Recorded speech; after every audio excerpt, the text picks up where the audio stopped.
अस्सलामुअलैकुम नाज़रीन, प्रोग्राम अदाए रमज़ान के साथ मैं हूं आपकी होस्ट दुआ खान और मेरे साथ हैं डॉक्टर उमैर।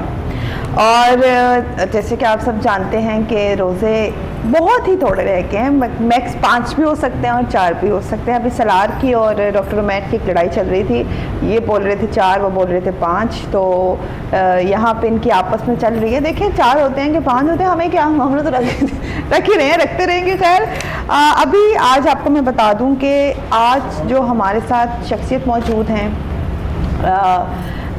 बड़ी ही अच्छी शख्सियत है, किसी तारुफ के मोहताज नहीं हैं। और सबसे इनकी अच्छी बात आज शायद हमारे सेट की ऐसी है कि जी हुकूमत इनकी है। तो आप लोगों को पता चल ही गया होगा कि हमारे साथ जो भी मौजूद हैं वो नून लीग से ताल्लुक़ रखते हैं।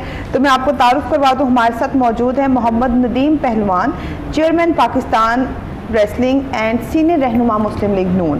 तो इनसे अभी गुफ्तगू करेंगे। अस्सलाम वालेकुम जी। उन्हीं के साथ हमारे साथ 2 नात ख्वां मौजूद हैं, बहुत खूबसूरत आवाज़ है, बहुत अच्छा पढ़ते हैं, जनाब मोहम्मद उस्मान कनी। और उन्हीं के साथ हैं मोहम्मद शकील रज़ा कादरी। अस्सलाम वालेकुम जी। अस्सलाम वालेकुम जी। अच्छा डॉक्टर मैं आज तो खैर आपको भी अस्सलाम वालेकुम, आप भी मेरे साथ ही मौजूद हैं। तो खैर मुझे ये बताएं कि आज आपकी गवर्नमेंट के लोग आपके साथ मौजूद हैं, आपको कैसा फील हो रहा है? बिस्मिल्लाहिर्रहमानिर्रहीम, अल्लाहुम्मा सल्ली अला सय्यिदिना व मौलाना मुहम्मदिन व अला आलिहि व अस्हाबिहि वसल्लम। अस्सलामु अलैकुम व रहमतुल्लाहि व बरकातुहू। आपकी बात सुनकर मुझे याद आया, बहुत देर कर दी मेहरबान आते आते वहाँ से घूमते घूमते मेरे पास आई हैं, तो आपको पहले यहाँ से घूमना चाहिए। चलिए कोई बात नहीं। देखें अगर आपके कहते हैं ना कहीं बाहर चले जाएं तो कहीं आप और जगह पे चले जाएं तो आपको आपकी ज़ुबान के या आपकी तरह के लोग मिल जाए, बड़ी खुशी होती है। और सेम इस तरह जब आपको आपकी पार्टी के लोग मिल जाए तो फिर भी बहुत ज़्यादा खुशी होती है। तो मेरा ख्याल है कि टाइम वेस्ट ना करते हुए हम प्रोग्राम की तरफ जाए। लेकिन मैं चाह रही थोड़ा ज़रा आपका इंट्रो मैं इस बारे में लूँ ना कि देखिए हम अगर किसी सियासी शख्स से बात अगर करेंगे तो उससे पहले मुझे पता ना चाहिए, आप भी आखिरकार नून लीग के सपोर्टर्स हैं और उन्हीं के सपोर्टर्स में से आपका बड़ा अच्छा एक प्यार शार आपको उनके साथ। तो पहले मुझे बताएं, जब आपको पता चला कि नदीम साहब हमारे साथ मौजूद है तो कि ऐसी सोचते नहीं ज़हन में है कि यार आज तो बड़ा काम की बात है तो आज शो को छोड़े, जैसे आप ज़हरी साहब की दफ़ा करते हैं, मैं पूछूंगा, मैं बाद में मिलूंगा, मैं ये करूंगा, तो कुछ ऐसा सीन तो नहीं बना के बैठे, मुझे बता दे ताकि मैं उन्हें अलर्ट कर दूँ? नहीं ऐसी बात नहीं है, मुझे तो पहले पता ही नहीं था कि वो सीनियर रहनुमा है। अच्छा। लेकिन वो आके मुझे बताया जिस वक्त के नून लीग के दिल वो कहते हैं खुशी आ जाती है, अंदर खुशी होती है। मेरे साथ बंदा वो मौजूद है जो मेरे ही दिमाग का, मेरे ही ज़हन वाला बंदा। अच्छा नदीम साहब, पहले तो आपको मुबारकबाद कि हुकूमत आप लोगों की है इस वक्त और बड़ी मेहनत की है नून लीग ने, नो डाउट। लेकिन मुझे ये बताइएगा कि कैसा फील हो रहा है आप लोगों को और अगर कैसा नज़र आ रहा है कि आगे किस तरह जो मैटर्स ख़राब हैं या ख़ासकर मेन इशू आजकल लोड शेडिंग का बहुत ज़्यादा है। हाँ एक बात है, आटा चीनी सस्ती हो गई है, नून लीग को क्रेडिट जाता है इस बात का, लेकिन जो काफ़ी ज़्यादा भी इश्यूज़ हैं नहीं सोल्व, ज़ाहिर बात अभी आए भी इतना टाइम नहीं हुआ, लेकिन आजकल जो एक वो कहते हैं ना कि काबू पाना पड़ेगा लोड शेडिंग में। कैसा फील हो रहा है आपको पहले हुकूमत में आकर, आपकी हुकूमत चल रही है और क्या लग रहा है आगे के क्या आपको हालात नज़र आ रहे हैं कि कितने अरसे में मामला सेट हो सकते हैं? सबसे पहले तो मैं अल्हम्दुलिल्लाह रमज़ान अल मुबारक है, अल्लाह ताला ने इस खूबसूरत मौके पे हमें ये गवर्नमेंट का तोहफ़ा दिया है। बिल्कुल। तो मैं कहता हूँ कि जैसे पूरी वर्ल्ड में खादमे आला मशहूर थे, अब खादमे पाकिस्तान है मियाँ शहबाज शरीफ साहब। जी जी। तो अल्लाह ने चाहा तो ये भी देखें कुछ ही दिनों में, अभी ठीक तरह हमने कंट्रोल लिया भी नहीं तो देखें तमाम लोगों की भाग दौड़ शुरू हो गई है प्राइस कंट्रोल के ऊपर, बिल्कुल लोड शेडिंग के ऊपर। इतना आपको पता लोड शेडिंग का मसला बना हुआ था, मियाँ साहब ने इंशाल्लाह पहली से ऐलान किया है, अल्लाह ताला ने चाहा तो जो चीज़ें इन्होंने सारी स्टॉप की हुई थी, मुल्क के ऊपर नुकसान से नुकसान चीज़ें इन्होंने सारी चीज़ों को ऑन किया हुआ था। और मियाँ साहब ऐसे हैं अनथक आदमी हैं, ये कहते हैं ना कि आजमाए होने को क्या आजमाना, ये तो सारी दुनिया जानती है कि मियाँ शहबाज शरीफ साहब किस तरह के माशाल्लाह इंसान है, वो ना तो सोते हैं ना किसी को सोने देते हैं। अच्छा आप तो सियासत के साथ साथ आप तो मसला रेसलिंग एसोसिएशन के चेयरमैन भी हैं और आपने पहलवानी किया, ये बताएं कि इतनी स्पोर्ट्स को छोड़ के पहलवानी में क्यों आए आप? वो इसलिए जी कि मैं हमारा ये ख़ानदानी शोबा है। मेरे जो बाप थे वो हमीद पहलवान थे, जो मेरे दादा थे वो जीजा पहलवान थे, और जीजा पहलवान मेरे दादाजी वो हैं जो उन्होंने माशाल्लाह पूरे वर्ल्ड में लोगों को गिराया और बड़ा उनका इन पूरे हिंदुस्तान में बड़ा नाम था। तो मैंने ये शोबा इसलिए अपने पास पसंद किया। हालांकि सियासतदानों के लिए काफ़ी रास्ते होते हैं किसी भी शोबे में जाने के लिए, लेकिन मैंने अपने बड़ों के नाम को ज़िंदा रखने के लिए इस शोबे को अपनाया कि मैं इस शोबे की खिदमत करूं। उसके नाम के साथ साथ मेरे बड़ों का नाम भी ज़िंदा रहेगा और हमारी आने वाली नस्लें भी शायद इसको लेकर चलें। रेसलिंग से सियासत तक का जो एक टर्न ऑफ था वो किस तरह हुआ और क्या मतलब ये दो डॉक्टर में दो ज़्यादा रास्ते हैं ना? वो ऐसे है मैडम, मैंने बचपन से मियाँ शहबाज शरीफ साहब के साथ ही सियासत का आगाज़ किया था। अच्छा। बचपन से ही समझ लें कि आज से 25-30 साल पीछे चले जाएँ तो अभी मैं ऐसे इतनी उम्र से लगता नहीं, लेकिन अल्हम्दुलिल्लाह मेरी 45 प्लस है एज। तो अल्लाह की रहमत से मैंने मियाँ साहब की शागिर्दी में ये सियासत में कदम रखा था और मेरे घर से ही मियाँ साहब ने सियासत का आगाज़ किया था आगे अंदरून शहर से। तो उनके साथ साथ चलते चलते आज देखें हम कहाँ से कहाँ अल्लाह ताला ने हमारा जो ख्वाब था कि मियाँ शहबाज शरीफ साहब प्राइम मिनिस्टर पाकिस्तान बने, नवाज शरीफ साहब थे, बिल्कुल नून लीग का वो पूरा हुआ है। लेकिन खैर आपसे तो इसके ऊपर गुफ्तगू का सिलसिला चलता रहेगा। आज आप हमारे साथ ही हैं तो बड़ी आपसे बातें करनी है हमें आपकी पार्टी को लेकर, आपकी चीज़ों को लेकर। लेकिन उससे पहले मैं उस्मान से रिक्वेस्ट करूंगी कि उस्मान कोई कलाम पेश किया जाए।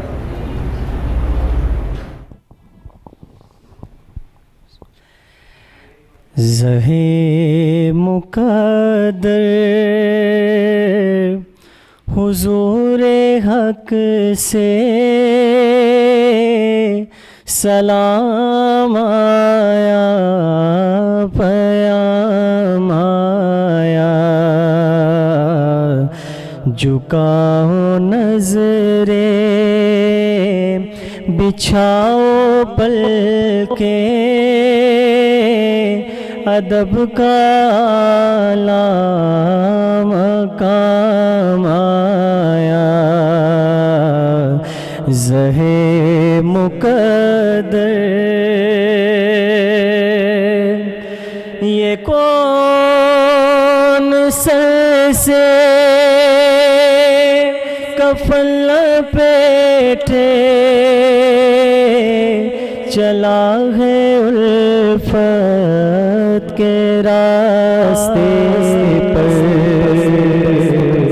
फरिश्ते हैरत से तक रहे हैं ये कौन सी है तराम आया। ज़हे मुक़द्दर ये राह हक है, संभल के चलना, यहाँ है मंजिल कदम कदम पर। ये राह हक है, संभल के चलना, यहाँ है मंजिल कदम कदम पर। पहुँचना दर पर तो कहना का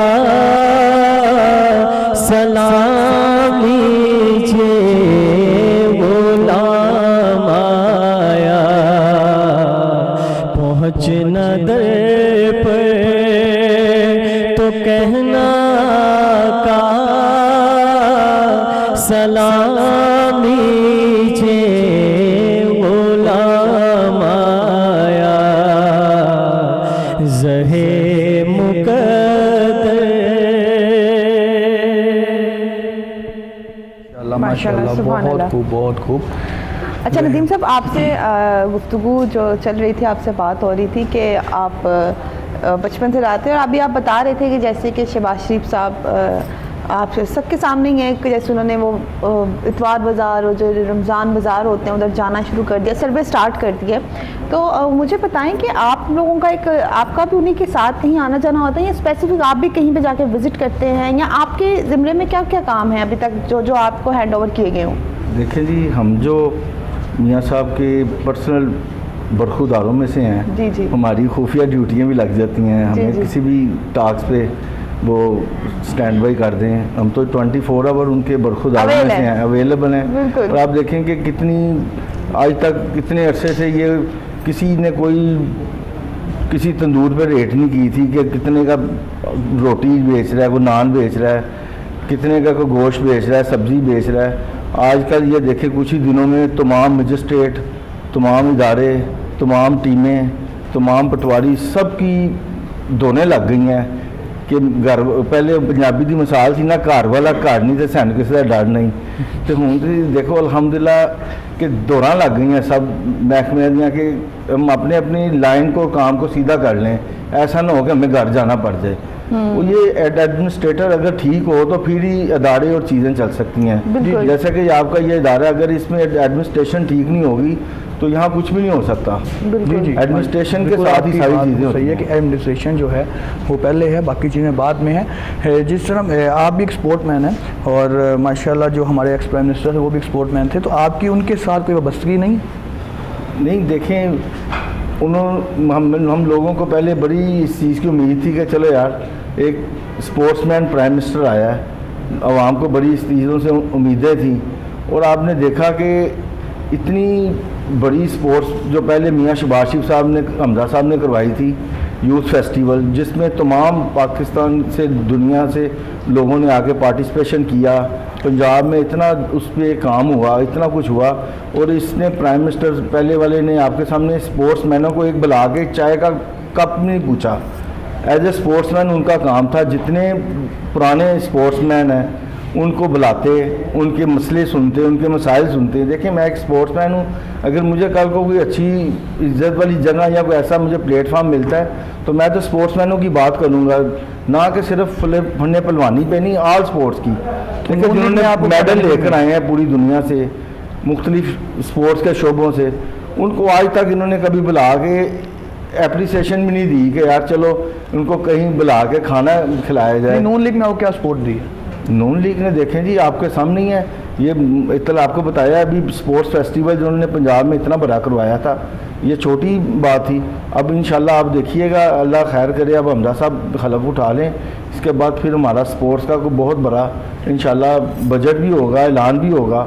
और इंशाल्लाह ताला आप सब क्या हम सब देखेंगे इंशाल्लाह ताला कि इसमें स्पोर्ट्स की क्या वैल्यू बनेगी और क्या इज़्ज़त बनेगी। क्योंकि जब आपका प्राइम मिनिस्टर स्पोर्ट्समैन था, लोगों को बड़ी उम्मीदें थी, किसी को पूछा नहीं गया, किसी को बुला के कुछ भी नहीं कहा गया कि यार तुम्हें कोई मसला है, कोई मसाइल है, कोई बताओ। वो अपनी यानी कि आप लोग टोटली टैक्स गवर्नमेंट से ना उम्मीद हो चुके थे। अच्छा अभी बात कर रहे हैं जहाँ पे पहलवानी की बात हो रही है, तो सबसे पहले मैं आपको तारुफ करवा दूँ, हमारी मोस्ट फेवरेट पर्सनैलिटी हैं, किसी तारुफ के मोहताज नहीं हैं। कुछ दिन का साथ हमारा इनसे स्किप रहा एक किस्म का, उनकी कुछ मसरूफियात थी इस वजह से, लेकिन आज उन्होंने फिर हमें ज्वाइन किया है और वी आर हैप्पी कि आज फिर से हम उसी पर्सनैलिटी के साथ हैं। अब आप लोग समझ गए होंगे कि भाई किन की बात कर रही, मैं बात कर रही हूँ अल्लामा इमरान अब्बास मिज़हरी साहब की। अस्सलाम वालेकुम, कैसे हैं कि आप ठीक ठाक हैं? बड़ा हमने आपको मिस किया, बड़े हमारे बहुत वेट करवाया आपने, बहुत वेट करवाया आपने हमें। तो क्या किस तरह की थी, मैं बस बिल्कुल मैं रहा हूँ, बहुत शुक्रिया कि आज नहीं।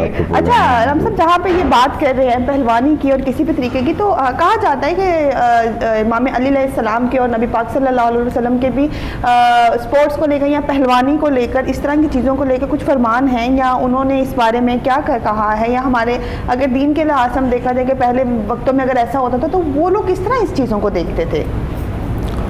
औज़ुबिल्लाहि मिनश्शैतानिर्रजीम, बिस्मिल्लाहिर्रहमानिर्रहीम।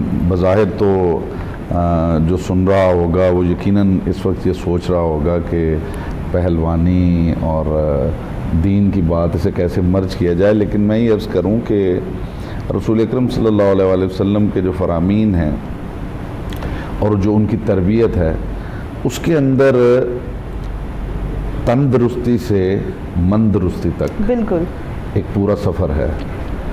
हम तंदुरुस्त कैसे रह सकते हैं और मंदरुस्त कैसे रह सकते हैं। ये पूरा जो एक सिलसिला है यानी ज़ाहिर और बातिन का, ये रसूल अकरम सल्लल्लाहु अलैहि वसल्लम ने इसके बारे में फरमाया। और स्पोर्ट्स के हवाले से बिलखुसूस जो तीरंदाजी है, जो घुड़सवारी है, इसकी ख़ास ताकीद की गई है। और ये भी कहा गया कि इसके जो हैं कॉम्पिटिशन्स कंडक्ट किए जाएँ, जी, यानी मुकाबलाबाजी करवाई जाए तीरंदाजी की, घुड़सवारी की। और जो जिसकी आप बात करें पहलवानी का मतलब है कि मैदान हर्ब व ज़र्ब, यानी मैदान हर्ब में जब आप किसी के मुकाबले जाते हैं तो जो भी टेक्निक्स जिस दौर की भी रही हों, ज़ाहिर है हमारे कल्चर में इसे पहलवानी कहा जाता है ना जी। तो मुख्तलिफ जो कल्चर्स हैं उनके अंदर इसके मुख्तलिफ नाम हैं। असल बात जो है, जो टर्म जिसके लिए कॉइन हुई है वो ये है कि दो अफराद आपस में मुकाबले में हैं, मैदान में हैं, तो वो आपस में जिस भी टेक्निक के ज़रिए एक दूसरे को मात देते हैं उसे हम पहलवानी कह लें। अखाड़े की दुनिया के लोग जो हैं उसे पहलवानी कहते हैं, कई जो हैं उसे ताइक्वांडो कहते हैं, कोई उसे जूडो कहते हैं, बहुत सारे मुख्तलिफ जो हैं वो नाम हैं, सूमोज़ हैं, वो उनका एक अलग वो तरीक़ाकार है। तो है एक ही चीज़। रसूल अकरम सल्लल्लाहु अलैहि वसल्लम ने इसकी तरबियत का ख़ास एहतमाम किया है। और वो ये कहा करते थे कि जब तुम्हारे पास फारिग वक्त हो, जो अपने आपके बच्चे हैं, तालीम से हट के जो एक्टिविटी है जिसमें उन्हें इन्वॉल्व होना चाहिए वो यही है, यानी तंदुरुस्ती की। फिर मैं वही बात करूँगा कि रसूल अकरम सल्लल्लाहु अलैहि वसल्लम की तालीमात, जनाब अमीरुल मोमिनीन अली इब्न अबी तालिब अलैहिस्सलाम की तालीमात इतनी सादा नहीं है कि उन्हें सिर्फ ज़ाहिर पर मामूल किया जाए। वो जब भी बात करते हैं ऐसी बात करते हैं जो ज़ू माना यैन हो, जिसमें ज़ाहिर भी हो और जिसमें बातिन भी हो। यानी वो सिर्फ आपको ये नहीं कहेंगे कि आप ऐसा काम करें कि आपके मसल्स अच्छे बन जाएं, वो साथ साथ एक ऐसी एक्टिविटी आपको बताएंगे कि जो आपकी तंदुरुस्ती का बायस भी हो और आपकी मंदरुस्ती का बायस। बहुत ज़बरदस्त। अच्छा अलामा साहब आए हैं ना, तो एक वो कहते हैं ना चेहरे पे वो फ्रेशनेस आ गई है, उनकी बातें बड़ी मज़े की होती हैं। अच्छा अलामा साहब, यहाँ पे मेरा एक सवाल बनता है कि हर चीज़ मतलब हर एक डिपार्टमेंट में एक उस्ताद की ज़रूरत होती है। जैसे आप पहलवानी की बात कर रहे हैं, उसमें उस्ताद की ज़रूरत होती है। तलीम की बात करें, स्पेशली हम तलीम को लेकर चलते हैं तो तलीम के अंदर हर डिपार्टमेंट में जी, मतलब हम मेडिकल में जाते हैं तो हर डिपार्टमेंट में ज़रूरत है, इंजीनियरिंग में जाएँ हर उस्ताद की ज़रूरत है। पहले वक्त में जो उस्ताद की इज़्ज़त और एहतराम होता था वो अब नहीं है। क्या वो उस्ताद अब नहीं रहे या वो शागिर्द अब नहीं रहे, वो खुलूस अब नहीं रहा, क्या वजह है? देखिए, जिन इदारों के ज़रिए असातीज़ की इज़्ज़त और उनकी हुर्मत और उनका एहतराम मेंटेन किया जाता था और अब जो इदारे हैं इनमें डिफरेंस ये है कि ये टोटली कमर्शियल इदारे हैं।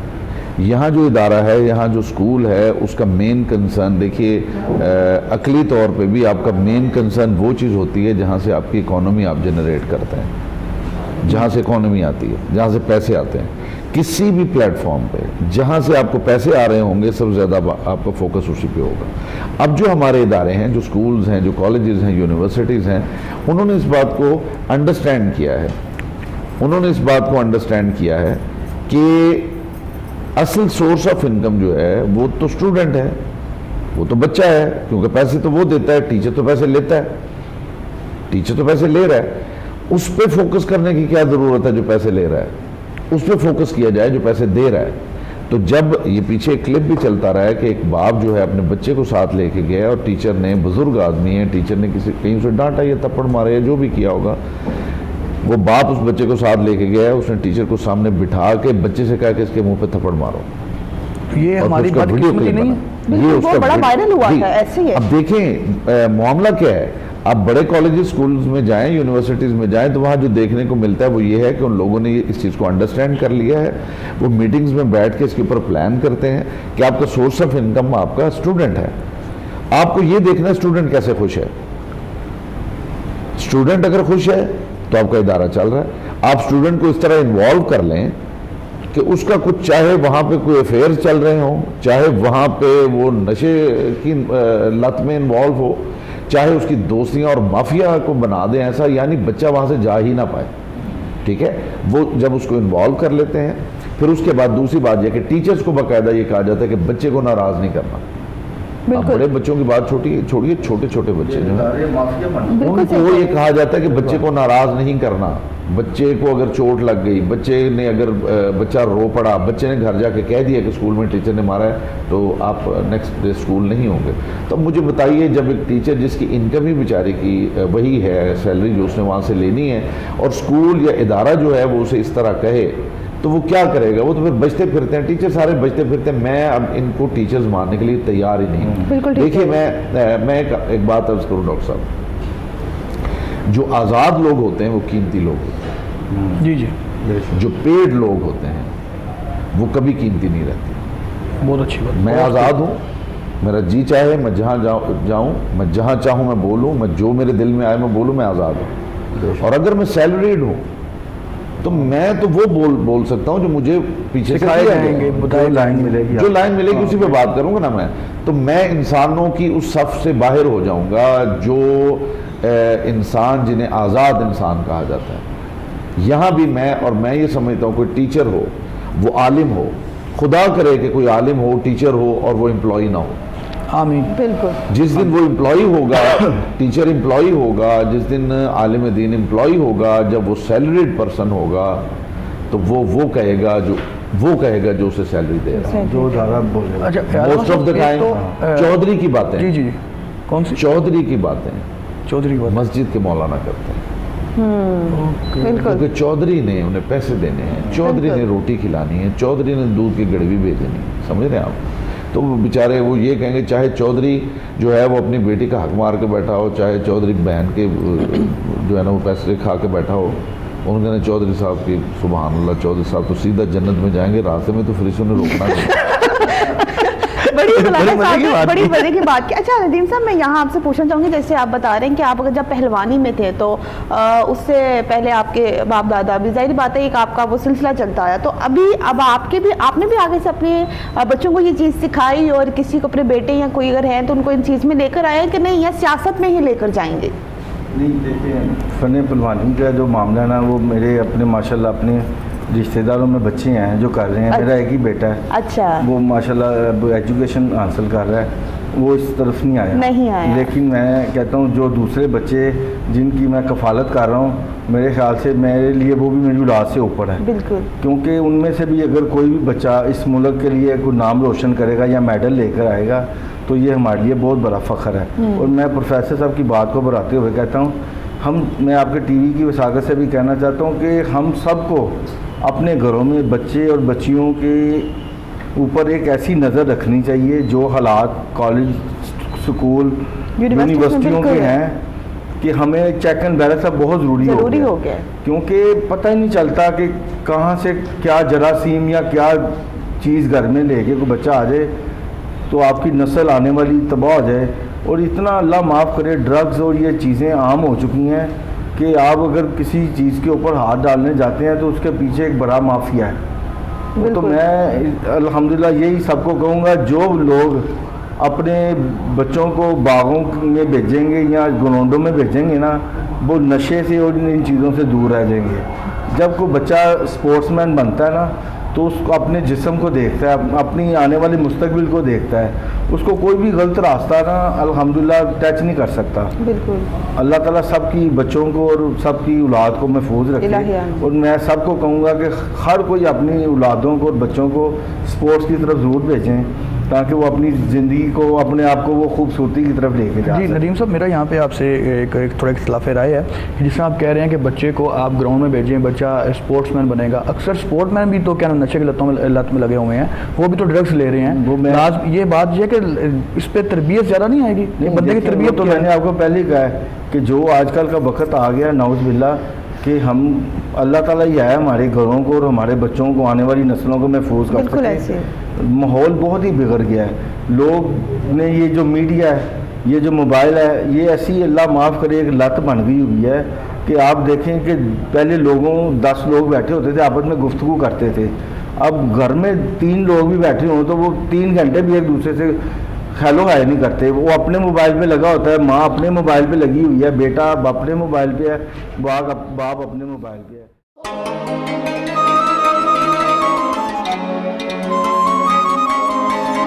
अदाए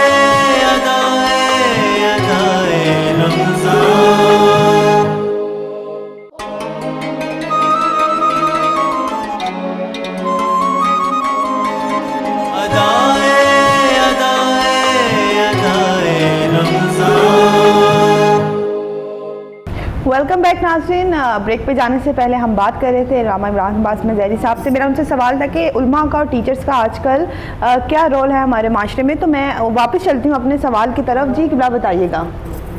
जी मैं अर्ज़ कर रहा था कि कानून ये है कि अव्वल ख़ेश बाद दरवेश, सबसे पहले अपने फिर दूर के लोग, आपकी ज़ात, आपका घर।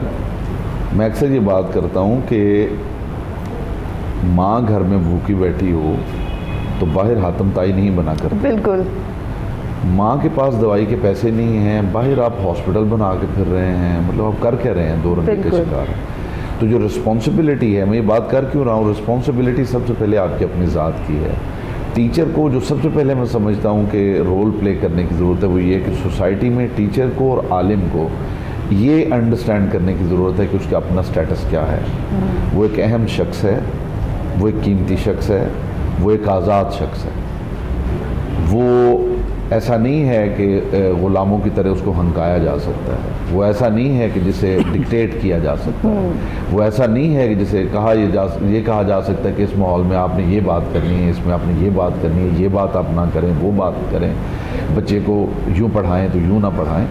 ये जिस वक्त आप टीचर को या आलिम दीन को डिक्टेट करना शुरू कर देते हैं तो फिर ना वो टीचर रहता है ना वो आलिम रहता है, फिर वो होता है कि एम्प्लॉय। और एम्प्लॉय की कोई हैसियत नहीं होती। वो सोसाइटी के अंदर उसका इस्तेमाल तो किया जा सकता है। अगर फ़र्ज़ कीजिए मैं आज़ाद हूँ तो मैं इस प्लेटफॉर्म पे बैठूँ या मैं किसी पॉलिटिकल प्लेटफॉर्म पे बैठूँ या मैं किसी रिलीजियस प्लेटफॉर्म पे बैठूँ या मैं किसी इंटरनेशनल प्लेटफॉर्म पे बैठूँ, तो मैं आज़ादाना तौर पे अपनी फ़िक्र पेश कर सकता हूँ, जो मेरा रिसर्च वर्क है, जो मेरी थाट है। और अगर मैं एम्प्लॉई हूँ, मैं कहीं से ले रहा हूँ सैलरी, तो मैं पहले ही गाइडेड हूँ कि आप ये कह सकते हैं, आप ये नहीं कह सकते। आप बाहर बहुत सारे कंट्रीज़ हैं, वहाँ पे जाएं, मैं उनका नाम नहीं लेना चाहता इस प्लेटफॉर्म पे, वहाँ पे उनको बाकायदा लिख के चीज़ें दी जाती हैं कि आप ये बोल सकते हैं, ये नहीं बोल सकते। हिस्ट्री में भी ये हुआ है कि जो हुक्मरान थे, जुमे के खुतबे बाकायदा लिख के दिए जाते थे कि आप ये बोलेंगे, ये नहीं बोलेंगे, ये कहेंगे, ये नहीं कहेंगे। तो जब जो गाइड करने वाले लोग हैं, जो असातीज़ हैं, जो आलिम हैं, उनका सोसाइटी में सबसे पहला रोल, इससे पहले कि वो इम्पैक्ट छोड़ें लोगों के ऊपर, पहला रोल उनका ये है कि अपने स्टेटस को पहचानें, अपनी हुर्रियत को अंडरस्टैंड करें, अपनी ज़ात का जो तशख़्ख़ुस है उसे अंडरस्टैंड। अगर उन्होंने कर लिया तो वो दूसरों के लिए भी अहम है, और अगर उन्होंने वो ही ना किया तो कोई चीज़ ही नहीं है, वो बेकार है, फिर जो भी करते हैं। बिल्कुल, वो यानी कि उस तरह सूटेबल नहीं होगा। बड़ी अच्छी गुफ्तगू चल रही है हमारी अल्लामा साहब से भी और नदीम साहब से भी, लेकिन अभी हम मोहम्मद शकील रज़ा साहब से कोई कलाम सुनेंगे, उसके बाद वापस अपनी गुफ्तगू का सिलसिला जारी रखेंगे। जी शकील साहब। दरे पंजतन है वो दर लोगो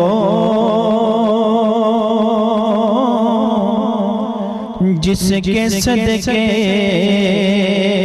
में ही उम्मत की रिहाई होगी। हशर में कोई ना काम आएगा, हर तरफ ज़हरा के बाबा की दुहाई होगी। पुल से गुजरे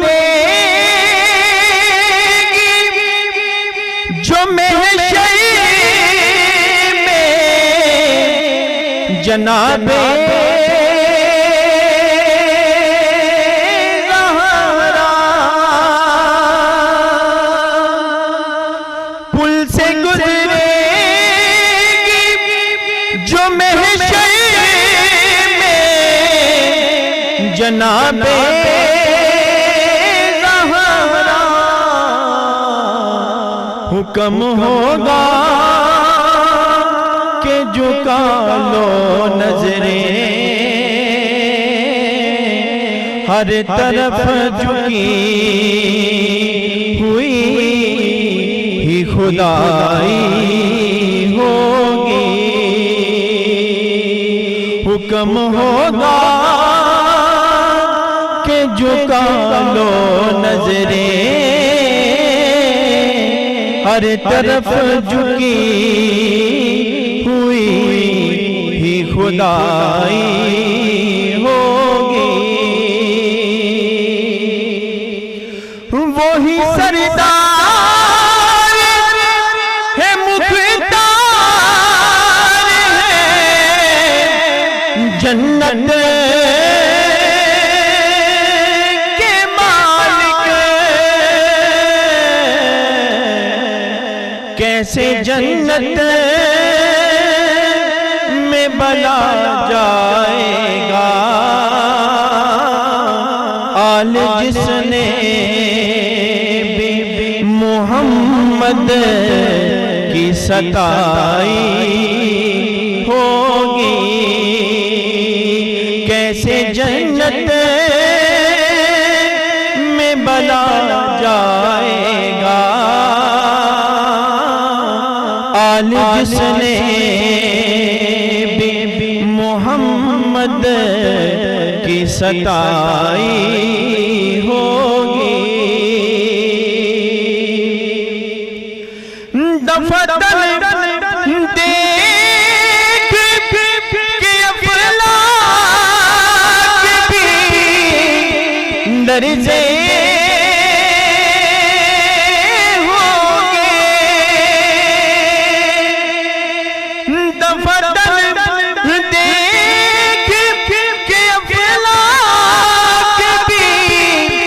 दर्जे होंगे। वाह तेरा हौसला कितना है हुसैन,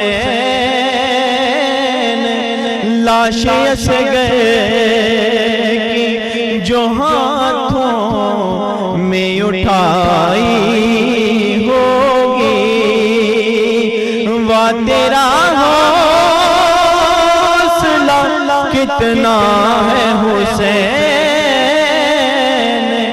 लाशें असग़र की जो हाथों में उठाई होगी।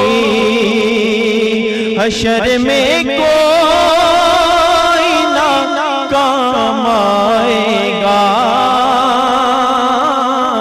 हर तरफ ज़हरा के बाबा की दुहाई होगी। जिनको हासिल है दरे ज़हरा की गदाई,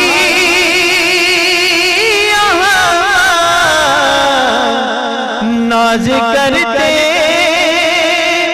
हैं फरिश्ते उन पे, उनके कदमों में दो आलम की ही शाही होगी।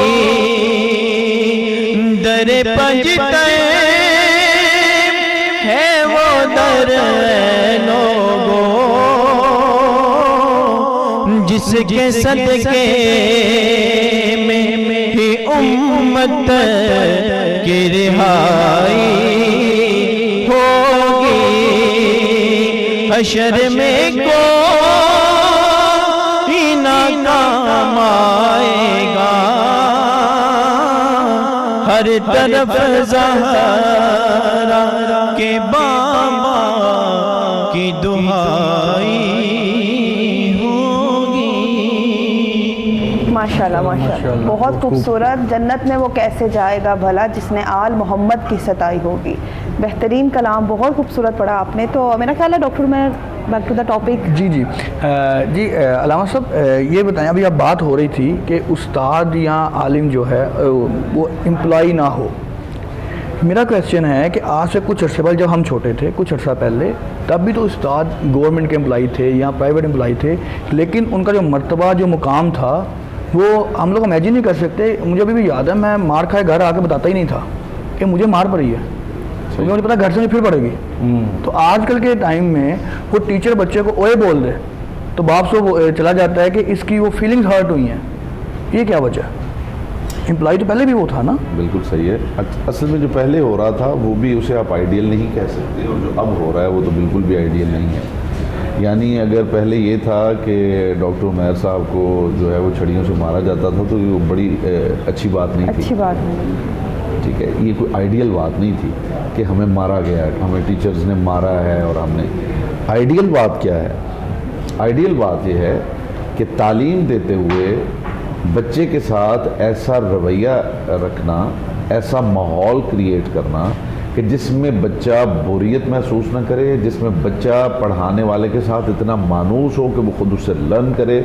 बिल्कुल वो रिश्ता जो एक बच्चे का माँ के साथ हो। माँ मारती भी है लेकिन माँ प्यार इतना ज़्यादा करती है कि जिसमें उसे मारने का हक हासिल हो जाता है। मैंने अक्सर ये बात कही है, जहाँ फैमिलीज़ के मैटर्स होते हैं, काउंसलिंग होती है, ख़ानदानों में लड़ाइयाँ होती हैं और ये वो चीज़ें, तो मैं अक्सर ये बात करता हूँ कि चचा को हक है कि वो अपने भतीजे को थप्पड़ मार सकता है, मामू को हक है वो अपने भांजे को मार सकता है, लेकिन हर मामू नहीं, हर चचा नहीं।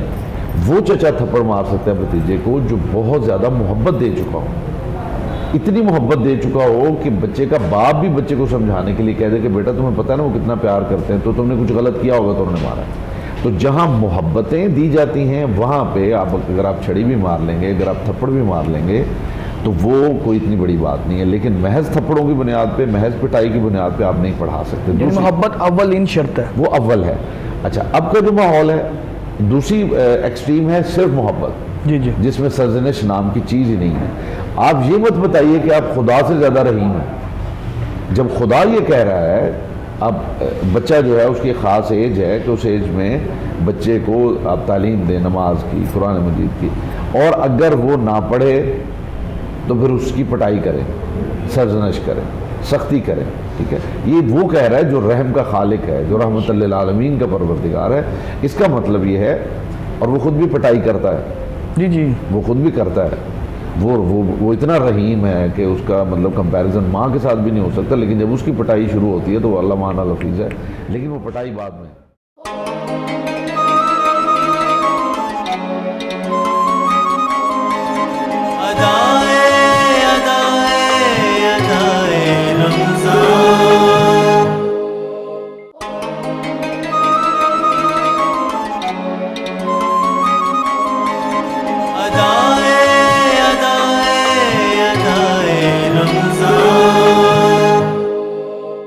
वेलकम बैक नाज़रीन, हम आ गए हैं ब्रेक से वापस और हम अफ्तारी से जो अपनी फ्री होकर आए हैं, अफ्तारी कर ली है हमने। तो आज मैं आप लोगों को बताती चाहूँ कि आज अफ्तार में दो चीज़ों का इजाफा हुआ है, समोसे और पकौड़ों का, जो कि डॉक्टर उमैर ने खाए हैं। खैर ये एक टॉपिक और है, इस पर बाद में डिस्कस करेंगे। लेकिन अभी मैं आपको बताऊँ कि हमें ब्रेक के दौरान ज्वाइन किया है बहुत ही प्यारी सी, क्यूट सी, और कौन है ये भी मैं आपको बताती हूँ। अक्सर मुझे जब आप लोग इंस्टा पे मैसेज करते हैं कुछ भी, या ये ड्रेस अच्छा है, ये किनका है, ये है वो है, ये वाला नहीं, खैर तो मेरा अपना है, लेकिन जो मैं पिछले दिनों में पहनती रही हूँ, काफ़ी ज़्यादा ड्रेसेज ऐसे थे, ऑलमोस्ट आप लोग पूछते थे ये किनका है, कहाँ से, तो मैं सबको बताती थी कि जी ये है जो हमारे पास ड्रेस है, ये AFS कलेक्शन का है। लेकिन वो ये हो पा रहा था कि आप लोग चाहते भी थे कि आप इनसे मिलें और आप इनको भी देखें कि ये जो इतने अच्छे ड्रेसेस बनाती हैं ये खुद कितनी अच्छी हैं, और नो डाउट ये बहुत अच्छी हैं। हमारे साथ फौजिया तबस्सुम मौजूद हैं। अस्सलाम वालेकुम फौजिया, कैसी हैं आप? आज आपसे बात करेंगे जो हमने आपके कपड़े पहने उसकी एक लंबी तमहीद बांधेंगे। खैर उससे पहले मैं आपको तारुफ करवा दूँ, बड़े अच्छे नात ख्वां हमारे साथ यूनुस साहब मौजूद हैं। अस्सलाम वालेकुम जी। हम अपनी गुफ्तगू जो है अलामा साहब से भी जारी रखेंगे, क्वेश्चन आंसर्स भी करेंगे, अपनी जो हमारी माशरे पे बात चल रही थी, टीचर्स पे, उलमाओं पे बात चल रही थी, उसको हम कंटिन्यू करेंगे। लेकिन उससे पहले हम यूनुस भाई से रिक्वेस्ट करेंगे कि वो कोई नात सुनाएं हमें।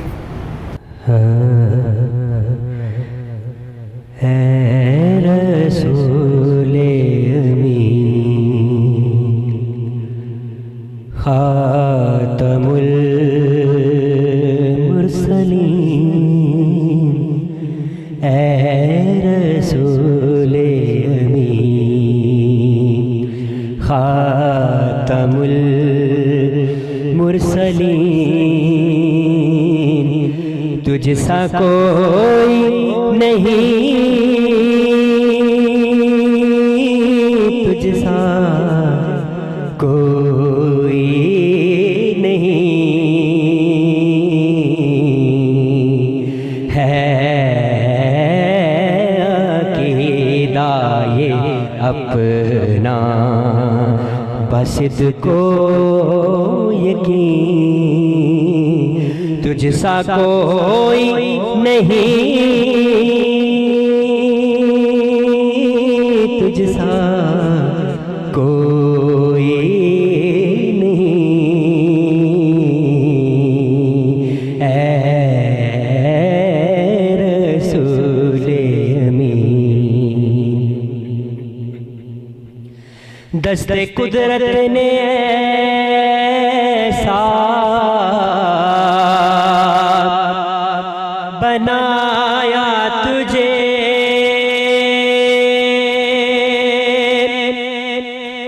जुमलायो साफ से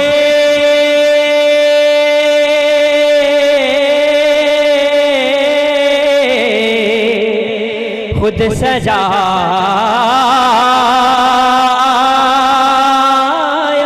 तुझे, जुमलायो साफ से खुद सजाया तुझे, ऐ अज़ल के हसी, ऐ अबद के हसी, तुझसा कोई नहीं, तुझसा कोई नहीं, ऐ रसूले अमीन। तेरा सिक्का रवां कुल जहां में हुआ, इस ज़मीन पे हुआ,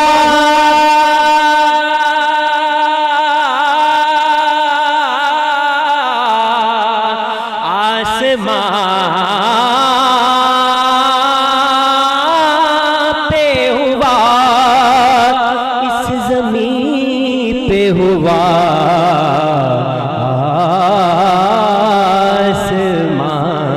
पे हुआ। क्या रब क्या जम सब है ज़ेरे नगी, तुझसा कोई नहीं, तुझसा कोई नहीं,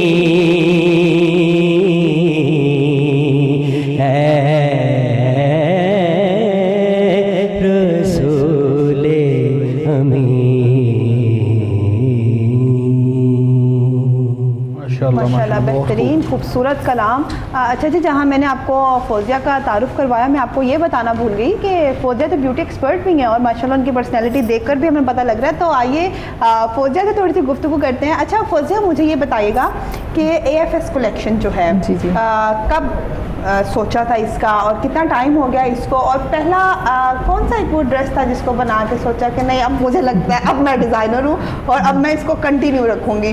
और वैसे आप ब्यूटी एक्सपर्ट्स भी हैं, आप बाद में थोड़ा सा और पूछते हैं आपसे, लेकिन पहले मुझे AFS के बारे में बताइएगा। हाँ, एक्चुअली मैं 2012 में मैंने इंटरनेशनल फैशन एकेडमी ज्वाइन की। उसमें फिर ये था कि मैं फ़िल्म की चंबेली उसमें एज अ मेकअप आर्टिस्ट और वार्डरोब मैनेजर मैंने काम किया। तो वो मेरे साथ टीम थी काफ़ी, उस वक्त मैं डिज़ाइनर तो नहीं थी लेकिन टीम बहुत अच्छी थी। और तब से मेरा ज़हन बनता चला गया और फिर मैंने आहिस्ता आहिस्ता इसको स्टिचिंग यूनिट बनाया, बनाते हुए डिज़ाइनिंग शुरू की। और ये एक मेरा सेट पे ही ऐसी ड्रेस थी जो डिज़ाइनर को बहुत पसंद आई थी। तब से मैंने और कपड़े डिज़ाइन करना शुरू कर दिया। मेरा इंटरेस्ट बिल्ट ही उस वक्त हुआ था जब उन्होंने मेरी तारीफ़ की और मुझे लगा कि मैं ये कर सकती हूँ। तब फिर मैंने आहिस्ता आहिस्ता ये काम शुरू कर दिया। तो AFS क्या है? Like Alice fashion store. Okay, basically Alice fashion मेरा है जो मतलब ब्रांड का name Alice fashion store, Alice beauty salon, ये मेरे एलिस के नाम से है। सही हो गया। तो अच्छा मुझे ये बताइएगा, आप ब्यूटी एक्सपर्ट्स भी हैं साथ साथ, और एक ये बड़ा होता है कि आपकी अपनी पर्सनैलिटी एज अ डिज़ाइनर होने के लिए, और एक वैसे भी अगर आप किसी भी शोबे में हैं तो आपकी अगर वो पर्सनैलिटी बोलती होगी ना तो तब भी अगला बंदा लाइक जज कर सकता है। और आपको जैसे आप खुद भी, आप फिर डिज़ाइनर्स का ये होता है वो अपने बारे में बड़े ना वो कॉन्शियस होते हैं कि हम क्या पहनेंगे, अच्छा हम ये चीज़ पहनेंगे तो हमें अगले को भी देनी है, क्योंकि जब तक आप खुद ही उस सांचे में नहीं है तो आप लोग किसी को क्या सजेस्ट कर सकते हैं। तो बड़ा चूजी होना पड़ता होगा ना आपको इसके लिए। तो हाँ, हर पॉइंट पे बहुत चीज़ों का ध्यान है, कौन सी वॉच पहनेंगे, जैसे आज आपने झुमके बड़े अच्छे पहने हैं, वैसे बड़े मैच करके पहन कर आई हैं। बिल्कुल, हर पॉइंट पे चूजी होना पड़ता है। आपको बालों के मामले में, स्किन के मामले में, ड्रेसिंग के मामले में, एवरीथिंग हेल्प करती है। अभी हम आपसे ज़रूर टिप्स लेंगे बालों के मामले में और उस पर, लेकिन मैं उससे पहले आपको तारुफ करवा दूँ। हमें बड़ी अच्छी नात ख्वां हैं और माशाल्लाह बड़ा खूबसूरत नाम है इनका। सैयदा नयाब ज़हरा ने हमें ज्वाइन किया है। अस्सलाम वालेकुम। सैयदा नयाब ज़हरा से हम ज़रूर नात सुनेंगे, लेकिन उससे पहले मेरा ख्याल है कि हम अपने टॉपिक पर कुछ सवाल करें ताकि हम वापस अपनी नात की तरफ आएं। जी हलामा साहब, हमारी बात हो रही थी कि उस्ताद का क्या किरदार है। अगर आजकल देखा जाए तो हमारे ज़माने में इतनी एक लिमिट्स होती थी ना उस्ताद से बात करने की। हम उस्ताद से कहीं बाहर नहीं जा सकते थे, कि कहीं बाहर ही मिल जाते तो हम अदब में खड़े हो जाते थे। आजकल इतना वो क्या ना ओपन माहौल हो गया हुआ है, ओपन एनवायरनमेंट हो गया हुआ है कि बच्चा जो है वो अपने टीचर को प्रपोज कर रहा होता है और टीचर भी अपने स्टूडेंट प्रपोज कर रहा होता है। तो क्या ये उनकी जो इज्जत है और उसका जो वकार है वो कम होने का बायस नहीं है? और टीचर्स जो है स्टूडेंट का प्रपोजल एक्सेप्ट भी कर लेते हैं। जी जी बिल्कुल बिल्कुल, क्योंकि वो कुछ सोच समझ के प्रपोज कर रहा होता है, वो ऐसे वो एक्सीडेंटल प्रपोजल नहीं होता। असल में मेहर भाई मैं अर्ज़ करूँ, दो चीज़ें हैं जो इसकी रीज़न हैं। एक रीज़न है हमारे जो इंस्टीट्यूशंस हैं उनका मायार से गिरना और इकॉनमी ओरिएंटेड होना। यानी जब कमाई की तरफ आपकी तवज्जो है कि कमाई कैसे हो, दुनिया के जिस शोबे में भी आप देखें, यानी इस चैनल पे आप बैठे हुए हैं, बहुत से चैनल्स हैं जहाँ पे कॉन्सेप्चुअल लोग आपको मिलेंगे, वो कॉन्सेप्ट्स पे काम कर रहे होते हैं। बहुत से चैनल्स ऐसे हैं जो ये देखते हैं कि हमें अर्निंग कैसे आती है। जब आप इकॉनमी को देखते हैं और अर्निंग को देखते हैं तो आपके मायारात गिरने शुरू हो जाते हैं। ये इकॉनमी का एक तिलिस्म है, पैसे का एक तिलिस्म है कि पैसा मायारात जो हैं वो मेंटेन नहीं करने देता किसी भी जगह पे। आपकी कोई आउटलेट है, आप डिज़ाइनर हैं, आप इंजीनियर हैं, आप आर्किटेक्ट हैं, आप सेट डिज़ाइनर हैं, व्हाटएवर, जहाँ पे आप इकॉनमी की तरफ मुतवज्जे होंगे तो आप अपने मायार से गिरते चले जाएंगे। जहाँ आप डेडिकेशन के साथ कॉन्सेप्चुअल हो के, फोकस्ड हो के काम करते हैं, काम के लिए, काम अपनी सेटिस्फेक्शन के लिए, काम मायारात को मेंटेन करने के लिए, वहाँ चीज़ें फ्लरिश करती हैं। तो सबसे पहले जो आपके इंस्टीट्यूशंस हैं उन्होंने ये काम किया, उन्होंने इकॉनमी को देखा, पैसे को देखा, जिसकी वजह से वो दे डैम केयर के जो टीचर की रिस्पेक्ट क्या होती है और दरमियान में जो जेंडर बाउंड्रीज़ हैं वो क्या होती हैं, वो इनसे कता नज़र उनका सिर्फ मतमाए निगाह ये कि हमारे पास स्टूडेंट ज़्यादा से ज़्यादा आए। तो स्टूडेंट जो है वो तो अभी उसकी इतनी एज ही नहीं है कि वो चीज़ों को समझ पाए। इंस्टीट्यूशन ने टीचर का मायार ख़राब किया और चूँकि टीचर ने प्लेस दी, टीचर स्टूडेंट्स के साथ इतना फ्री है, टीचर्स चाहता है कि ये मुझसे जो है वो नाराज़ ना हो जाएं, तो उसने फ्रेंडली एनवायरनमेंट क्रिएट करने की कोशिश की। वो जो दरमियान का गैप है वो ख़त्म करने की कोशिश की, जिसके नतीजे में स्टूडेंट था, वो तो बच्चा था। सर ये फ्रेंडली इन्वायरमेंट की आप बात कर रहे हैं, फ्रेंडली इन्वायरमेंट भी तो एक हद होती है ना। अब हम लोग भी जिस तरह पढ़ते रहे, मेडिकल की जब बात कर रहे थे, हम पढ़ते थे तो हमारा भी फ्रेंडली बिहेवियर होता था, लेकिन एक लेवल से हट जाना, आप उसको ऐसे ट्रीट कर रहे हैं जैसे वो गर्लफ्रेंड है या वो कोई आपकी छोटी बहन है, कि अब वो इज़्ज़त नहीं है, तू उतना करके बात कर रहे होते हैं। बिल्कुल सही है जी, वही मैं अर्ज़ कर रहा हूँ मेरे साहब। वो होता ये है कि जो फ्रेंडली एनवायरनमेंट की मैं बात कर रहा हूँ, एक फ्रेंडली एनवायरनमेंट होता है जो डिज़र्व करता है स्टूडेंट। यानी आप उसके साथ इतना रूड नहीं है, आप उसके साथ मतलब कोई हवा बन के नहीं बैठे हुए, आप अच्छे मैनर्स के साथ उससे बात कर रहे हैं और उसे मौका दे रहे हैं कि वो आपके साथ सवाल कर ले। फ्रेंडली एनवायरनमेंट का मतलब ये नहीं है कि टीचर और स्टूडेंट मिल के आ जाओ यार पान खा के आते हैं, आ जाओ बाहर कहीं बैठते हैं, थड़े पे बैठते हैं और वहाँ पर गप्पे लगाते हैं, किसी पार्क में सैर करने जाते हैं। ये चीज़ें अलाउड नहीं हैं यहाँ पर। सबसे पहले इसमें इदारा रोल प्ले करता है कि वो पैसों को देखते हुए वो चाहता है कि मेरे पास स्टूडेंट जो है वो रहे, वो ना जाए और नए स्टूडेंट्स आएँ, और वो बाउंड करता है टीचर को। टीचर जो है वो अपने मायारात तर्क करता है उस पैसे की वजह से, उस सैलरी की वजह से जो वो ले रहा है, और नतीजे में जो स्टूडेंट है वो तो बच्चा है, अभी उसका इतना मायार ही नहीं है, अभी उसका इतना जहन ही नहीं है कि वो चीज़ों को खुद अंडरस्टैंड कर सके। उसे जैसे ही मौका मिलता है तो वो उसके अंदर वो कूद पड़ता है और उसके नताइज जो हैं वो आपके सामने हैं। दूसरी जो रीज़न है वो ये है कि जो टीचर है, पहले एक होता था, एक बज़्म होती थी जिसे बज़्म अदब कहा जाता है स्कूल्स में। बज़्म अदब ये कौन सा पीरियड है? ये बज़्म अदब का पीरियड है। बज़्म अदब क्या था? उसमें अखलाकियात, उसमें आपके जो सोशल नॉर्म्स हैं उनके ऊपर बात होती थी, उसमें टीचर की रिस्पेक्ट पे बात होती थी। अब वो ख़त्म हो चुकी है, वो चीज़ ख़त्म हो चुकी है। अच्छा, घरों में जहाँ से और फिर हमारे साथ ये प्रॉब्लम है कि हमने अपने स्टूडेंट जो हमारे जो बच्चे हैं वो दो रंगी का शिकार हैं। घर में माहौल कुछ और है, बाहर माहौल कुछ बिल्कुल। और ये बहुत बड़ा मसला है, ये इतना बड़ा मसला है कि जिसका नतीजा ये निकला कि बच्चा पहले जो है वो अंडरस्टैंड करता है इस दोई को और फिर वो डिस्पर्स हो जाता है ज़हनी तौर पे। हम बच्चे को जो है अभी 3 साल का होता है, 3 साढ़े 3 साल का, उसको उठा के भेज देते हैं स्कूल के अंदर, प्ले ग्रुप में पढ़ लेगा, वो नर्सरी में पढ़ लेगा, तो क्या उसकी तरबियत पे या उसके जो छोटा सा जहन है उस पर इफेक्ट नहीं करेगा? बिल्कुल। क्या समझेगा फिर? मैं आपको फरमान एक सुनाता हूँ, मैंने इसे खुद आजमाया है अपने बच्चों पे, मैंने आजमाया है।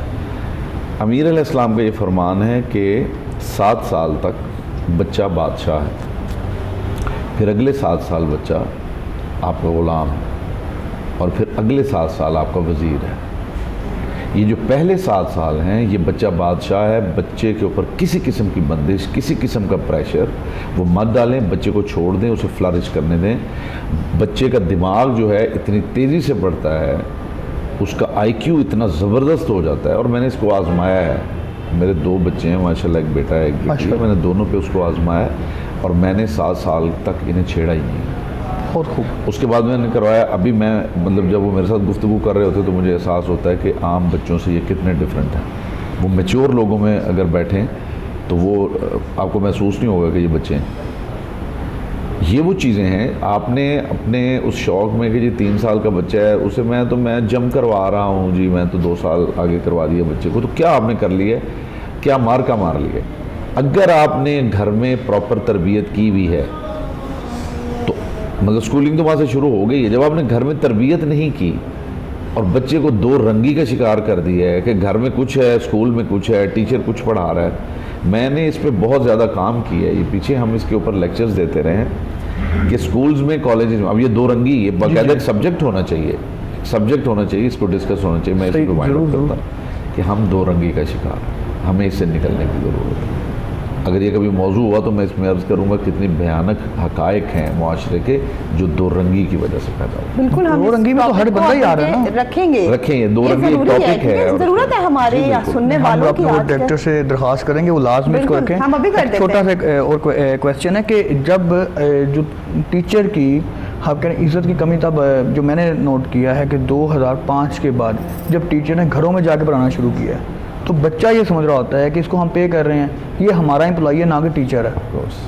उमर भाई, मैंने पहले सेगमेंट में ये बात अर्ज़ कर दी है कि जहाँ पे चीज़ें शौक़ के साथ, चीज़ें मोहब्बत के साथ और मायारात को मेंटेन करते हुए होती हैं, वहाँ चीज़ें आगे की तरफ जाती हैं, तरक्की पाती हैं। और जहाँ आप एम्प्लॉय बन जाते हैं वहाँ पे आप मायार को मेंटेन नहीं कर सकते, क्योंकि आपकी निगाह पैसे पे है। पैसा वो चीज़ है, पैसा ही है जो तरक्की की तरफ लेके जाता है और पैसा ही है जो आपको गिराता है, यानी जो डिक्लाइन होता है वो भी पैसे की वजह से होता है। तो यहाँ पे हमारा मामला ये, पूरा मुआशरा जो है वो पैसों की तरफ देख रहा है, वो खा स्कूल हो, खा कॉलेज हो, यूनिवर्सिटी हो, कोई चैनल हो, कुछ भी, कोई भी प्लेटफॉर्म। नहीं, हमारी दौर पैसा ही है, पैसा हमारा वो दीन ईमान कहते हैं ना कि थोड़ा दीन ईमान पैसा ही है, पैसा ही है। अब ना मतलब औरत की इज्जत रिस्पेक्ट रही, ना बड़े की रही, ना टीचर की रही, ना मतलब वो जो बाउंड्रीज थी वो सब खत्म हो गई, क्योंकि पैसा है। बहुत ज़बरदस्त बात। जिसके पास पैसा है वो रूल करेगा, वो छोटा है तो वो टीचर पर रूल करेगा, वो लीडर बन जाता है, वो लीडर है, जिसके पास पैसा वो लीडर है। ऐसे ना वो मैटर नहीं करता आपका कॉन्सेप्ट क्या है, आपका जहन क्या कहता है, आपके आइडियाज कैसे हैं, वो मैटर नहीं करता। मतलब आपका स्टेटस मैटर करता है, वही जो हम बात कर रहे थे, पैसा मैटर करता है। तो इसके ऊपर अभी डिस्कस करेंगे। उन्होंने बड़ी एक प्यारी भी बात की थी, जो टीचर्स का या किसी भी रिश्ते में इज्जत का और फ्रेंकनेस का जो लेवल है, इसके ऊपर भी एक सवाल मैं करूँगी। लेकिन उससे पहले मैंने आप ज़ारा से रिक्वेस्ट करूँगी कि वो कोई नात या कोई भी कलाम हमें सुनाना चाहे तो।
खूबसूरत न्याज़ारा, बहुत खूबसूरत आपने पढ़ा और इंतहाई अल्फाज नहीं है। अच्छा फौजिया, मैं अभी आपकी तरफ आती हूँ। मुझे ये बताएं कि अगर आप कोई टिप देना चाहें, आजकल आपको पता है मेन जो इशू चल रहे हैं, वैसे भी रोज़े हैं और गर्मी है, एक स्किन का, पिंपल्स का और हेयर्स का, तो इसके बारे में कोई छोटी सी कोई टिप जल्दी से दे दें, लड़कियों को बहुत ज़रूरत है आज आपकी। 3 चीज़ों के बारे में पूछा है, टिप किसके बारे में दूँ? मुझे हेयर्स के बारे में भी चाहिए और पिंपल्स के बारे में भी चाहिए। स्किन लाइक फ्रेश एक्ने का रीज़न जो है, पहले उसका रीज़न पता होना चाहिए कि बाज़ दफ़ा एक्ने इंटरनल रीजंस की वजह से होती है, बाज़ दफ़ा एनवायरमेंटल रीजंस होती हैं। तो जब आपको एक्ने का रीज़न पता हो तो फिर वो कवर हो जाती है। वैसे मेडिकेटेड काफ़ी चीज़ें आई हुई हैं। एक मोस्टली लोगों को मैं एक रिकमेंड करती हूँ करीम, स्किन ए के नाम से, ठीक है, और एक्ने को बहुत जल्दी वो कवर कर देती है, चाहे किसी भी रीज़न से हो, ठीक है। बाकी रही हेयर के अब लोग ट्रीटमेंट बहुत करवाने लग गए हैं, केमिकल का यूज़ बहुत ज़्यादा हो गया है, कलर सब कुछ। तो जो कंडीशनर है वो मस्ट हो गया है, क्योंकि प्रोटीन है, हमारा बाल प्रोटीन है ना, तो प्रोटीन की जितनी अच्छी क्वांटिटी, मतलब बहुत बल्क क्वांटिटी मैं नहीं कह रही, उससे तो ज़्यादा ख़राब हो जाते हैं, जितनी रिक्वायर होती है अगर हम उतना यूज़ करते हैं तो बाल ख़राब नहीं होते। बिल्कुल ज़बरदस्त। अच्छा लामा साहब, मैं यहाँ पे आपसे जहाँ पे आप एक बात कर रहे थे कि जो एक होता है ना, आपको रखना पड़ता है, बात करते हैं, मैथ की बात करते हैं टीचर, या मैं आपसे कहूँगी कि किसी भी रिश्ते में बड़ा ज़रूरी है, अगर हम ये कहें ना कि पेरेंट्स ही बहुत ज़्यादा सख्त हो जाएँ, बच्चा तब भी सर्वाइव नहीं कर सकता ना। अगर यही बच्चा स्कूल में टीचर बहुत ज़्यादा हो जाएगा तो बच्चा सर्वाइव नहीं कर सकता। मैं ये समझती हूँ कि एक हद होती है, टीचर, हर रिश्ते में एक लिमिटेशन की ज़रूरत बहुत ज़्यादा है। आप क्या समझते हैं कि आज के दौर में वो लिमिट से ख़त्म होती जा रही हैं कि जिसकी वजह से लोगों के अंदर वो लिहाज ही नहीं रहे हैं, ना टीचर का, ना पेरेंट्स का, ना दोस्तों का। तो इस लिमिट को जैसे अगर हमें बरकरार रखना है तो उसके लिए सबसे ज़रूरी क्या, किसके ऊपर पहले ये सिलेक्ट करना चाहिए? टीचर पे करता है या स्टूडेंट पे करता है या पेरेंट्स पे करता है या बच्चों पे करते हैं? देखिए दुआ में एक बात अर्ज़ करूं कि हमारे मुआशरे का एक अलमिया है और वो ये है कि जो शख्स 10 दिन के लिए गाड़ी का क्लीनर है, 11वें दिन वो चाहता है कि अब मैं ड्राइवर बन जाऊँ। बिल्कुल। और ये ऐसी बात नहीं है कि कोई मैं मतलब एक थ्योरेटिकल बात कर रहा हूँ। आप सड़कों पे से देख सकते हैं, आप लोगों से पूछ सकते हैं। जो 10 दिन एक हेल्पर था आपका, 11वें दिन वो अंदर से मचल रहा है कि ये साहब जो है बड़े मज़े से गाड़ी सीट पे बैठ के ऐसे ऐसे कर रहे होते हैं, तो ये तो मैं भी कर लेता हूँ, तो वो उस सीट पे बैठ जाता है।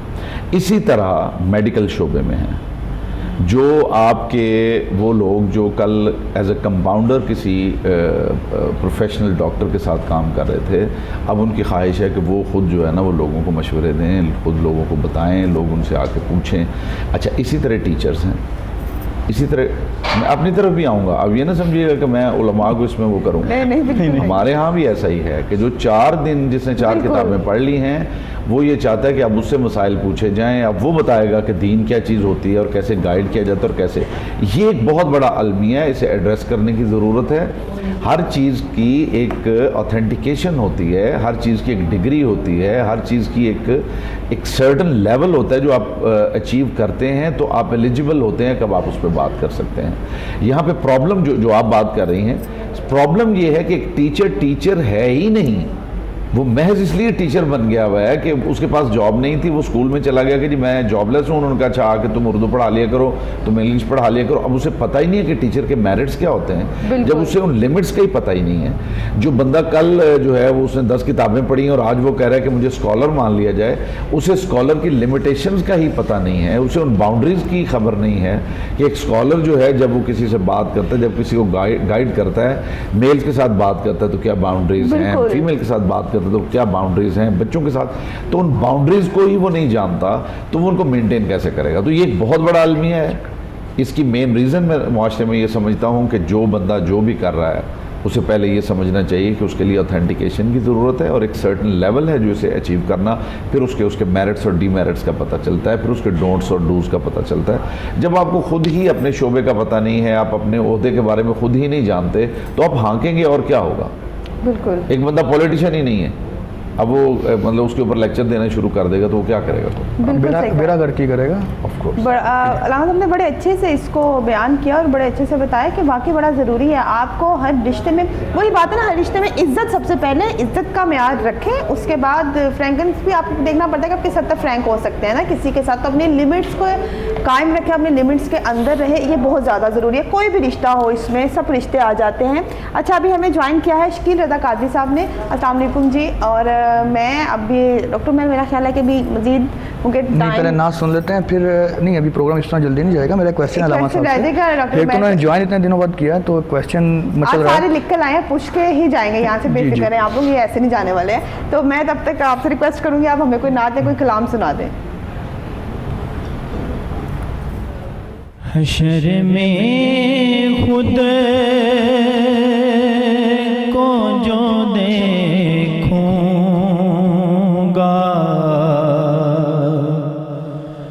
बिखर जाऊंगा।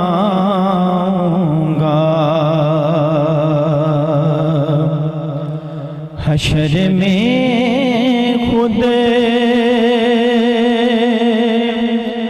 को जो देखूंगा,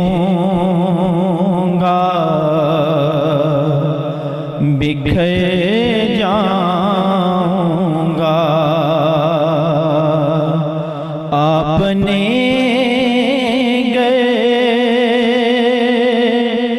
ना संभाला तो किधर जाऊंगा।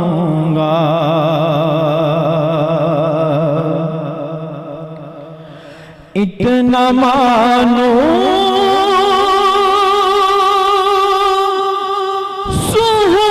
सुहागा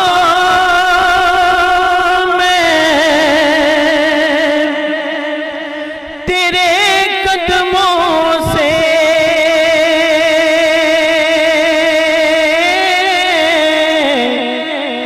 तेरे कदमों से मुझको कदमों से किया दूर तो मर जाऊंगा।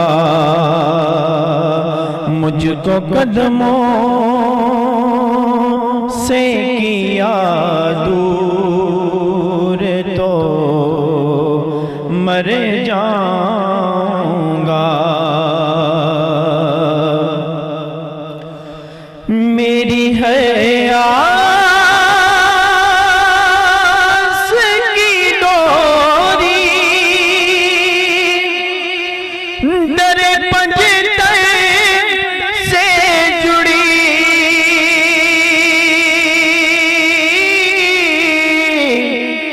दरे पंजतन से जुड़ी।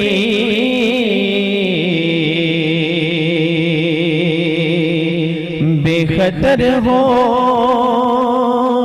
के लहद में मैं उतर जाऊंगा। आपने ना संभाला तो किधर जाऊंगा। इतना तड़पा हूँ मैं आका तेरी चौखट के लिए।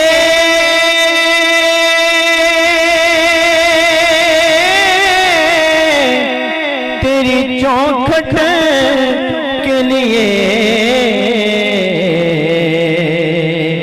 मैं जी उठूंगा जो आका तेरे दर जाऊंगा। आपने ना संभाला तो किधर जाऊंगा। हशर में खुद को जो देखूंगा बिखर जाऊंगा। आपने ना संभाला तो किधर जाऊंगा। माशाल्लाह माशाल्लाह, बहुत खूब। आपने अगर ना संभाला तो किधर जाऊंगा, बहुत खूब माशाल्लाह। अच्छा अलामा साहब, एक क्वेश्चन है। अभी बात हो रही थी उस्ताद के हवाले से ना, कि उस्ताद इस तरह ही मैं बैठा हुआ था मुर्शद के साथ, उनसे मेरी बात हो रही थी, तो उन्होंने मुझे बात कही कि ये बताओ कि सबसे पहला उस्ताद कौन था। मैंने कह दिया कि मतलब माँ की गोद होती है, इस तरह मेरे क्वेश्चन थे। फिर मैं चला गया, मैं कहा आप सल्लल्लाहु अलैहि वसल्लम सबसे पहले उस्ताद थे। उन्होंने कहा नहीं, सबसे पहला उस्ताद खुद अल्लाह था। कुरान पाक में सूरह बकरा में आता है वह अल्लामा आदम अस्मा कुल्लाहा सुम्मा अल्लाम अलल मलाइकति फ़क़ाल अंबिऊनी। पहले उसने आदम को नाम सिखाया। सही। यानी कि अब अल्लाह की एक सिफ्त है, क्या हम इस तरह करके उसकी तौहीन नहीं कर रहे? देखिए, अल्लाह की तो खैर बात ही बहुत बड़ी है। इस दुनिया के अंदर ऐसे अफराद मौजूद हैं जिन्होंने उस्ताद होने का हक़ अदा किया है। उन लोगों की रिस्पेक्ट जो है वो अगर आपके पेश नज़र हो तो आपको अंदाज़ा इस बात का ख़ुद ब खुद हो जाता है कि उस्ताद की जो इज़्ज़त है, शर्त ये है कि वो उस्ताद हो, वो उस्ताद ना हो। एक दूसरा उस्ताद भी होता है ना, वो ना हो, वो सचमुच का उस्ताद हो कि जनाब आप तो बड़े उस्ताद हैं, यानी वो जो उस्तादियाँ दिखाते हैं, वो वो उस्तादियाँ दिखाने वाला उस्ताद ना हो, पढ़ाने वाला उस्ताद हो। जी जी। आप यकीन करें उमर भाई, मैं आपको बताऊं, अगर आप पूरे खुलूस से आप इसे आजमा के देख लीजिएगा, मेरे थाउजेंड्स में शागिर्द यहाँ भी बैरून मुल्क भी, जब आप पूरे खुलूस से और डेडिकेशन से आप किसी को गाइड करते हैं ना, तो उसके दिल में आपकी रिस्पेक्ट पैदा होती है। जब आप बेलौस किसी को पढ़ाते हैं तो उसके दिल में एक रिस्पेक्ट पैदा होती है। जब आप पढ़ाते हुए इस बात को मद्देनज़र रखते हैं कि ये मेरे ऊपर एक लायबिलिटी है कि जो कुछ मेरे बात है मैं डिस्ट्रीब्यूट करूं, तो आपके दिल में, आपके स्टूडेंट के दिल में आपकी रिस्पेक्ट पैदा होती है। जब आपने वो चीज़ें उस अंदाज से नहीं दी हैं तो आप रिस्पेक्ट को एक्सपेक्ट नहीं कर सकते, ना आपकी वो तालीम दूसरे के दिल में रिस्पेक्ट पैदा करती है। माशाल्लाह माशाल्लाह, बहुत खूब। अब देखा कि मैं क्यों मिस कर रहा था, अल्लामा साहब की यही बातें थी। बिल्कुल ऐसे। अच्छा फौजिया, मैं चाहूँगी कि हम जाने से, क्योंकि हमारे प्रोग्राम का वक्त जो है तकरीबन ख़त्म हो चुका है, अभी हमें ज्वाइन किया है सलीम कादरी ने, बिलाल सलीम कादरी ने, तो अभी हमें इनसे नात भी सुननी है, लेकिन उससे पहले मैं चाहूँगी कोई एक टिप, कोई एक मैसेज जो आप देना चाहें अच्छा, किसी भी ब्यूटी के, डिज़ाइनिंग के, कपड़ों के हवाले से, जो आपको लगता है कि यार ये आज की ज़रूरत है, वो मैसेज फटाफट दे दें। हाँ, मेरा मैसेज तो ये है कि ओवर नहीं होना चाहिए, वो करना चाहिए जो आपको सूट करे। आपको खुद अपनी पर्सनैलिटी का पता होना चाहिए कि हमें क्या सूट करता है, उसके मुताबिक जो भी, चाहे आप वेयर करें, चाहे आप ब्यूटी पे आ जाएं, चाहे आप हेयर्स को ले लें, किसी भी चीज़ में अपने आप को पहचान के फिर उसको यूज़ करें। देखा देखी मत करें ना, हर एक की पर्सनैलिटी सेपरेट होती है, तो ये नहीं कि अब किसी ने जो भी किया तो आप भी वही करें। हमें हमारी पर्सनैलिटी का पता होता है, हमें उसके हिसाब से करना चाहिए, किसी के हिसाब से। उसमें बात है ना कि अब शरीका ना मुँह लाल हो गया तो अपना पेट के लाल नहीं करीदा, यहाँ पे वो बात है। डॉक्टर मैं सही हो गया। चले, मैं अल्लामा साहब आपका शुक्रिया अदा करूंगी कि आपने फाइनली हमारे लिए वक्त निकाल लिया। उम्मीद है अब हमारा साथ जुड़ा रहेगा इंशाल्लाह, पूरी उम्मीद रहेगी हमें। बहुत शुक्रिया आपका, आप आए। फौजिया आपका भी बहुत शुक्रिया, आप आई, इतना कीमती वक्त निकाला, क्योंकि आपको मिलवाना बहुत ज़रूरी था। इतने ज़्यादा सवालों का जवाब नहीं दिया जाता, भाई पर्सनैलिटी देख लो खुद ही देख लो। Thank you so much doctor Umair, as usual आपका भी बहुत ज़्यादा शुक्रिया। नाजरीन, यहाँ पे हमारे प्रोग्राम का वक्त हुआ है ख़त्म। अपनी होस्ट दुआ खान को दीजिए इजाज़त। कल इंशाल्लाह ताला एक नए टॉपिक के साथ आपसे मुलाकात होगी, और कल देखिएगा प्रोग्राम अदाए रमज़ान। लेकिन जाने से पहले बिलाल सलीम से एक नात या कोई कलाम सुनेंगे, और तब तक के लिए खुदा हाफिज़।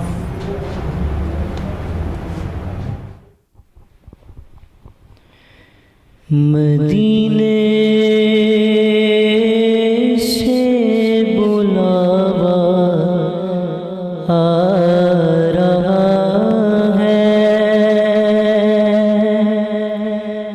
मदीने से बुलावा आ रहा है, मदीने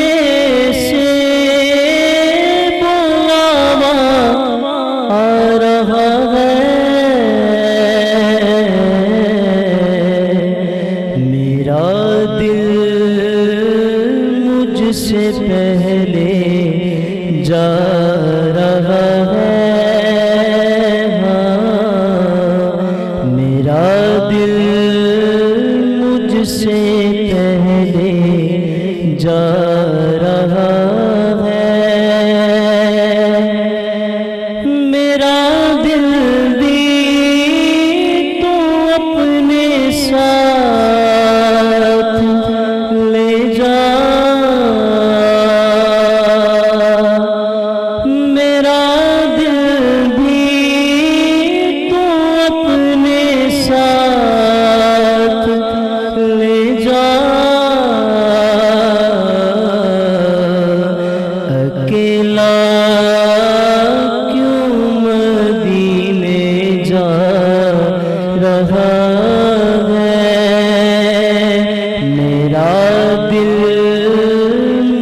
से पहले जा रहा है, ये चक्की सैयदा की चल रही है, ये चक्की सैयदा की चल रही है, ज़माना जितना लंगर खा रहा है, ज़माना जितना लंगर खा रहा है, नवासों का वो सदका बांटते हैं, नवासों का वो सदका बांटते हैं,